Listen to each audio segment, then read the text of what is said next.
in prison? I think they branded them as a criminal, and I think they treat them the way they think a criminal's supposed to be treated. And then a lot of it has to do with these guys' attitude and their character and how they perceive or carrying themselves while they're there.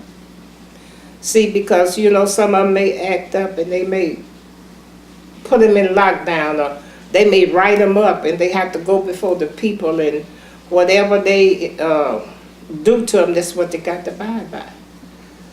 But I often said, Lord, and you know, they in a better place. It's a harsh death they give them, but death is death. A lot of them is better off not being there. But that's the time I told all those guys I go to see, you still have a chance to live, even after you are executed. Life after death. I said, because you have a chance to accept Jesus, because in him is life. Even though you're gone, but you still have life. We out in the free world, we don't know when our time is, but we got to make sure where we go spend eternity at. And so, you know, I tell them that. But I could understand some of them acting up, because all of them don't have the same mind, they don't have the same character, they don't have the same nature in them. I could understand that 24/7, you in this little old cell with what Johnny called his bed? I don't know what he called it. He called it a dungeon. He says a dungeon, and it's not a mattress like that, and it's iron under the bottom.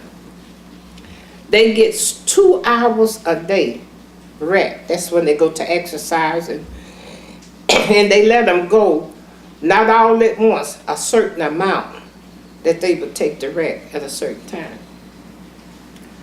But to sit up in there day in and day out, 24/7, except for 2 hours, you could lose your mind. That's true. Your mind can be contaminated. And you can think evil, you know, and you can beat up on yourself, and you can hate yourself because you the cause of self being there. Now there's a lot. Some of those guys, they have been proven innocent, but a lot of time it's been after they execute them. And what can one do when that occurs? Nothing. The damage been done. You can't go back and turn that clock of time, because that's it. It would really touch anybody that have any love in their heart. It would really touch your heart to go down there and talk to one or two of these guys. That's why I can't give it up, because it's a need. It's a great need there. It's a spiritual need. It's an encouraging need. It's a need to give them hope. It's a need to let them love themselves and don't beat up on themselves. Because sin is sin. That's what I have to tell them. You know, and in the beginning with Cain and Abel, that was murder. I said, so you can't condemn yourself, because that happened in the beginning. After God created, ordained Adam and Eve and blessed them to have children. You can't give up on yourself. It's not the first time it happened. And it's so unhuman when you have to, they say you have to wash your own sheets, and and you have to do that in the toilet, like, you know, and you're there with the toilet with no top on it, you sleep there. Everything. It's just everything is in the one cell. And he said that, you know, he had a fan that while he was at rec, you know, he dry his sheets.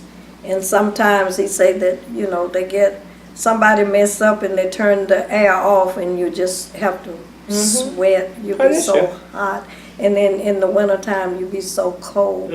So it's just, it's awful. It's awful. And it's sometimes, really just like she say, when they're gone, you know, the circumstance, it's better.